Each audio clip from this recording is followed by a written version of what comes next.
É muito bom cumprimentar você mais uma vez, você que está sempre ligado aqui nesse canal. Muito obrigado por sua recepção. E nós chegamos à lição número 7 dessa série Administradores Fiéis. Baseado na Bíblia, estamos falando um pouquinho sobre mordomia cristã. E nessa semana o tema é aos mais pequeninos irmãos. O que vamos tratar nessa semana? Vamos tratar exatamente da ajuda que os cristãos, que nós cristãos, devemos dar aos pobres. Sim, sim. O tema dessa semana é ajuda para os pobres. E a gente já começa partindo de uma conclusão. A ajuda aos pobres na Bíblia não é uma opção, mas é uma obrigação. Né? E eu coloquei aqui alguns tópicos para a gente pensar um pouquinho sobre esse assunto. O primeiro é os pobres e a provisão de Deus. Você sabe que o desejo de Deus é que não houvesse gente pobre ou gente, não no sentido pejorativo, mas gente que padecesse necessidade. Isso não era o plano de Deus. Né? Em Deuteronômio 15, verso 4, nós temos essa ideia, né, que Deus está sempre ali provendo pelo pobre. No entanto, o próprio Jesus disse lá em Mateus 26, 11, que os pobres sempre estarão conosco. A pobreza, a miséria é um produto daquilo que chamamos de pecado. Mas isso não quer dizer que devemos nos conformar. Há que se fazer alguma coisa em dois sentidos, né?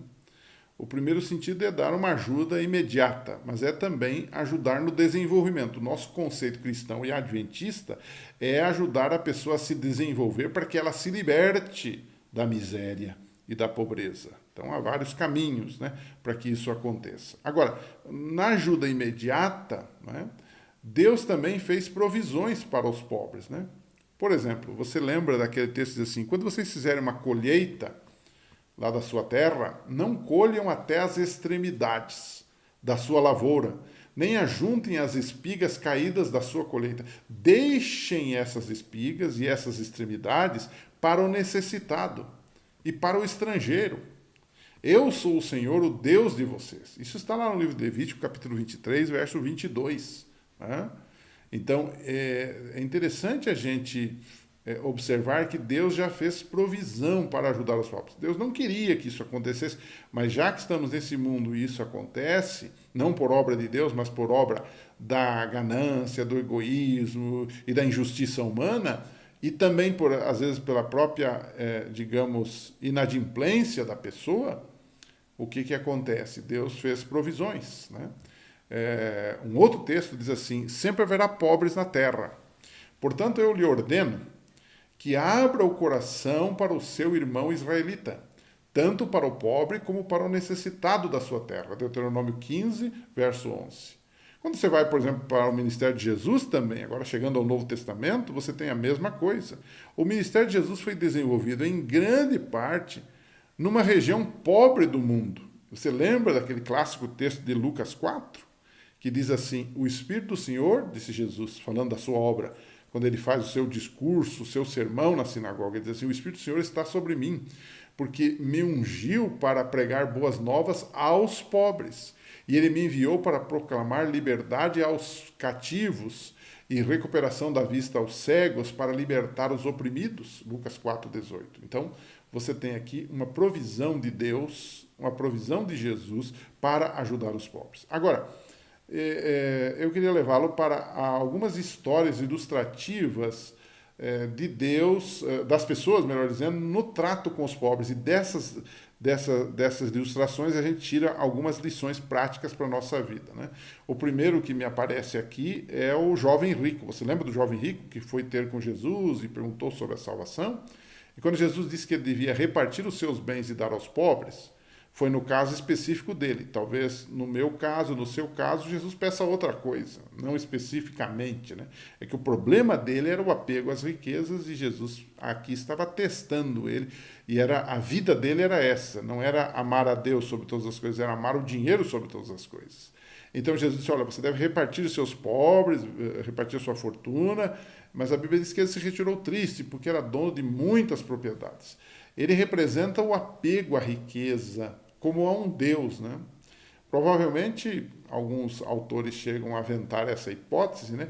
Que ele perdeu tudo que tinha na destruição de Jerusalém alguns anos depois. perdeu o seu patrimônio todo. E aí, adiantou alguma coisa? Não ajudou os pobres e perdeu tudo. Então, a gente que às vezes se agarra tanto e não ajuda ninguém, e no fim perde tudo. Ou morre sem nem desfrutar dessas coisas, né? E nem precisaria disso tudo, né? Um segundo elemento que aparece aqui, que está em contraste com o jovem rico, é Zaqueu. Você lembra do Zaqueu? Alguns dizem que Zaqueu era um baixinho, sem vergonha e ladrão, porque ele era um cobrador de impostos e roubava dos impostos, né? Mas quando ele se encontra com Jesus, a sua vida é mudada. Semelhante ao jovem rico, ele vai ter com Jesus, mas a reação dele foi diferente do jovem rico. Ele vai além, ele se converte e ele não apenas faz uma declaração de fé em Jesus, mas ele vai para a prática. Ele reparte, mesmo que Jesus não tivesse pedido. Jesus podia dizer para ele também, olha, vende tudo que você tem e dá aos pobres. Jesus não fez isso, mas para o jovem rico Jesus fez. Aí você percebe que para cada caso é um caso. E nesse caso, Jesus não pede, mas ele voluntariamente, espontaneamente, motivado pelo amor, ele resolve ajudar os pobres, né?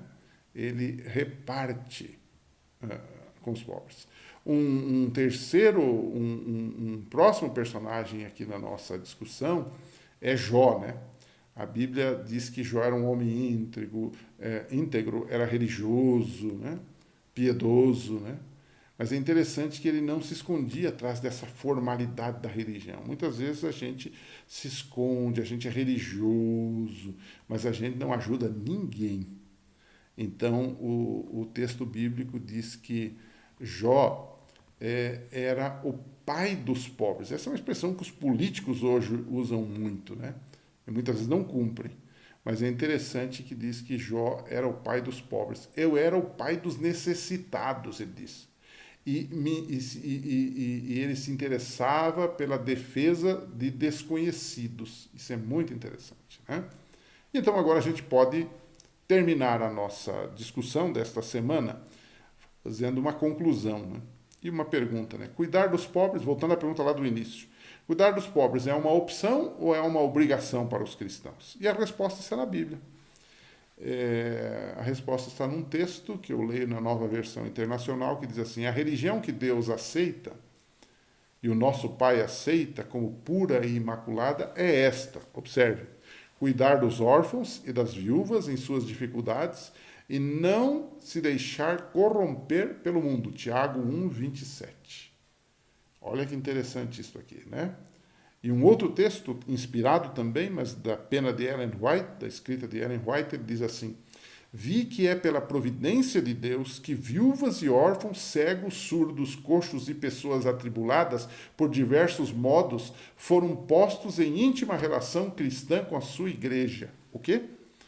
Isso quer dizer o seguinte: muitas vezes pessoas entram em contato conosco, que somos da igreja, pessoas com dificuldades, pessoas necessitadas, pessoas atribuladas. Ela fala aqui de viúvas, de órfãos, de surdos, de coxos e etc. Ela diz assim, eles foram postos em íntima relação com a sua igreja.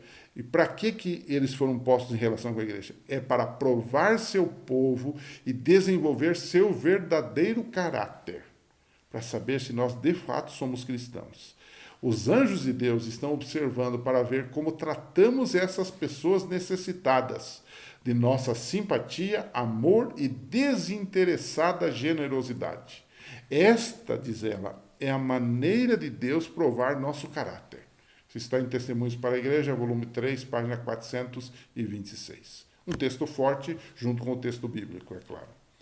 Que Deus abençoe você, que você possa olhar para os pequeninos irmãos que precisam da sua ajuda. Um abraço. Na semana que vem, a gente se encontra aqui. Até lá.